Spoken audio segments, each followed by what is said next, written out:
I think we could go on and on and on forever. I think we could be ages, couldn't we? It's 11:45. And Thea come up next. I think Thea wants her slot, otherwise continue. Charity show is on next at 12 o'clock, but... this is Terry's chatty radio show. Are you paying me by the word? Because I'm about up to that. It's wonderful.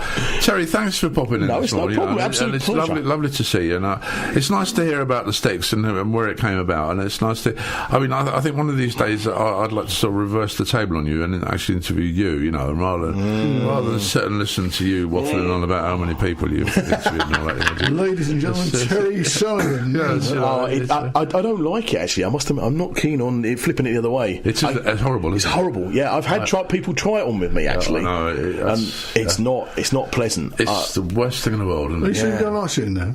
I'm sitting here. I'm quite happy sitting in this side of the chair. I don't have to play with the buttons. So if the music doesn't work, it's your fault, not mine. I'm quite happy. I've obviously been interviewed. So when I was the mayor of Milton Keynes, obviously I've interviewed quite a lot for television and radio and things like that. But it embarrasses me so much. Because these young lasses, they open their mouth, and out of the mouth comes this awful question. Yeah. And you know that you're going to answer by saying yes or no, but you know that that's not what they want. So you start expanding it a little bit. And I don't say waffle. You expand it a little bit. I think sometimes you might waffle. Good. I don't. I do terrible. But then of course they look at you as if to sort of say, I only wanted you to say yes. I mean, the other thing is a lot of these people I find, and I know it's happened with a lot of the sort of celebrities. They've done interviews with somebody before me, and they've no idea. These people have no idea who they are.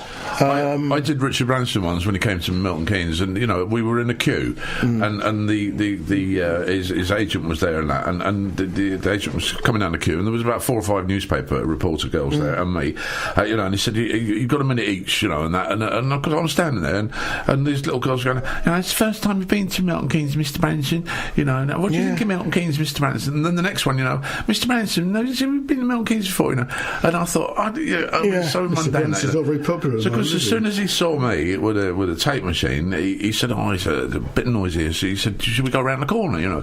So I said, "Well, yeah," but I said I'd like a little bit of atmosphere behind it, And so I said, "That's great."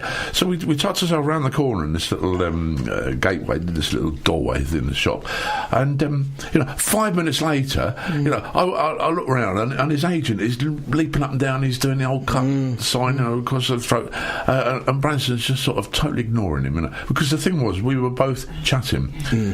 We were chatting, and I wasn't sort of, the first time you've been in Milton Keynes, Mr. Branson, when we finished, and because his agent really was, he said, "Well, pulling his hair out." Yeah, that's right. And it's just one of them. Could they got time limits, And I mean, I know this, but he, and Richard Branson said to me, he said, "Thank you very much. I enjoyed that." I thought, well, thank you very much. It's like I never ever rehearse. I mean, those of you who watch Jonathan Ross and Graham Norton, they rehearse those shows in the afternoon and then record in the evening, and it looks slick. I recently had, and I won't tell you who it is, an agent approach me about one of his clients doing an interview with me, and they then came back. Could she see the questions beforehand? And I said, "Sorry, I've never done that before. It's not going to happen." And should we say, I've never heard from him again. No. And it's just, I've had people. I mean, because I've been doing magazine shows here on Sarah and Gay for many many years now. But I've had people come in and hand me 4 sheets of foolscap paper, which is what I want to talk about. I say, "Yeah, what's that?" He said, "Well, these are the questions you can ask me. Now, if you ask them in that order," and with one particular guy, I just tore them straight away in half and threw them in. And he said, "What are you doing? I said, "Well, sorry, I don't work like that. I mean, you're the expert. I've got you in to talk about your expertise. So, I've got about 120 questions I have written down on a piece of paper, and I look at their CV, highlight what I want them to talk about, basically. Their hits or their bankruptcy or whatever, or the time of their life that I want them to talk about, and we go from there and we wing it. If they, it depends how we get on as well. Sometimes, as you say, with Branson, you got on really really well, which means you could, got 5 minutes out of him rather than ask him, do you like Milton Keynes? That's right. Well, this is it, but there we go. Terry, it's fascinating to talk to you, and I'm sure that we'll do it again.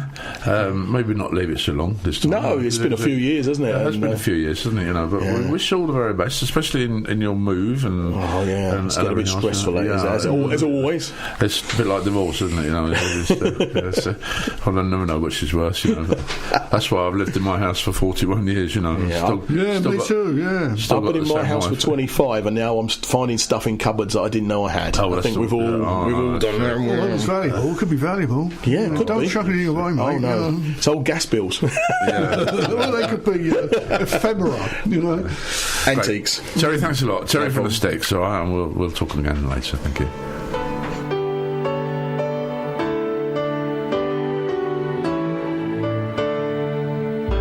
It was Christmas Eve, babe, in the drunk tank.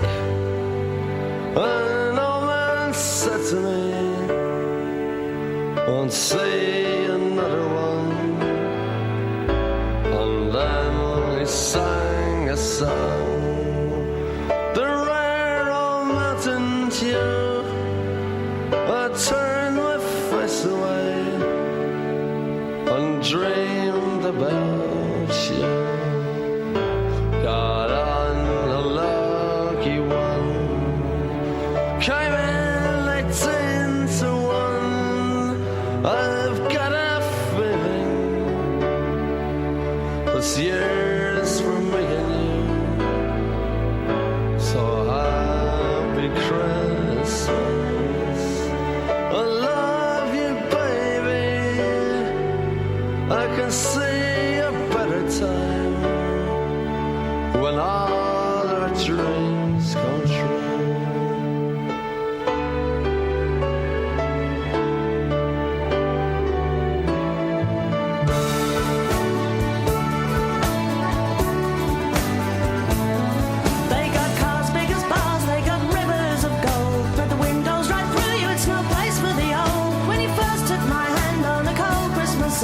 You promised me Broadway was waiting for me. You were handsome. You were pretty queen of New York City. When the band finished playing, they held out for more. Sinatra was swinging, all the drunks they were singing. We kissed on the corner, then danced through the night. The boys of the NYPD choir were singing, Go Away Babe, and the bells are ringing out for Christmas Day.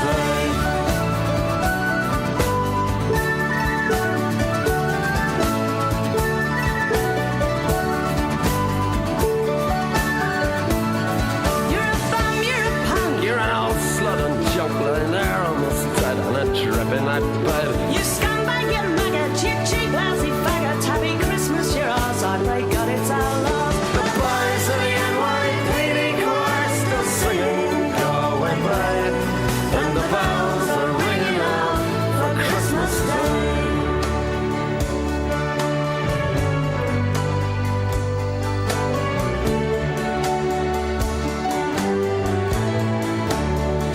I could have been someone. Well, so could anyone. You took my dreams from me when I first found you. I kept them with me, babe. I put them with my own. Can't make it all alone. I built my dreams around you. The boys of the NYPD choir still singing, Go Away Babe, And the bells are ringing out for Christmas Day.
show and a half, wasn't it? Yes, it was indeed. And if you, now your microphone's up, you can talk. I know. But coming up at 12 o'clock, we've got Thea, and she's on. I don't know which microphone she's on, but I don't know which microphone I'm on either. I sit she's all over the place. both of them. Sit and play with both of them, you know. So you've got. We've just had a very, very interesting show, haven't we, Bob? Yeah, indeed. We've had them queuing up outside. Yes, indeed. And you've got an interesting show as well coming up? I have got an interesting show. I've got Steve Archibald from the Carers MK. I've had a lot to do with that in the past. I don't have much to do with it now, but a very worthy organisation. And we'll be finding all about that and all about him. That's good. Okay. Now then, Bob, you're not going to bring any more Watsons in? No. You should pack them all away. Well, how indeed. But I've got my glasses, can't read them. Oh, well, there you go. See. This time of the morning, I don't need glasses all the time. This time of the day I do. Do you really? Sometimes I'll read, yeah. Right, ProCocktails, www.prococktails.co.uk. I'm gonna have a look at their website, I think. I've written it. Get some. I won't bother. So I didn't see any of the samples that he brought you. We junked them. We finished them. This is why your show, with me technical operating it, is probably going to be, well, it always is. It was a dry show. in advance, you know. Yeah, so I must make sure that I record it. And you must. I shall keep my eyes on you, don't you worry. Oh, that's good then, yeah. I've never read that sort of thing before, but never mind. Right, this is my favourite Christmas. My favourite Christmas tune. From me, Mike Barry. And from me, Bob Bluffield. We'll see you next week. We'll see you in the morning with the grumpy old man. We will.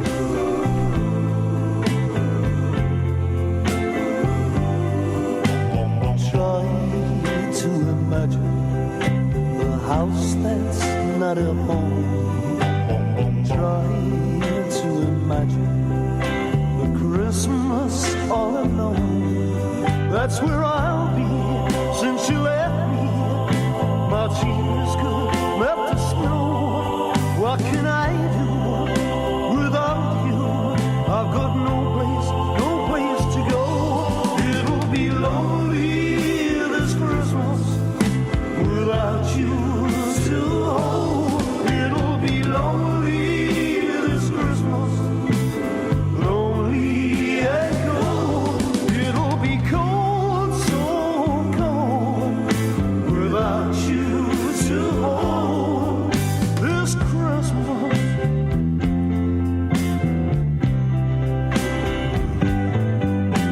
Each time I remember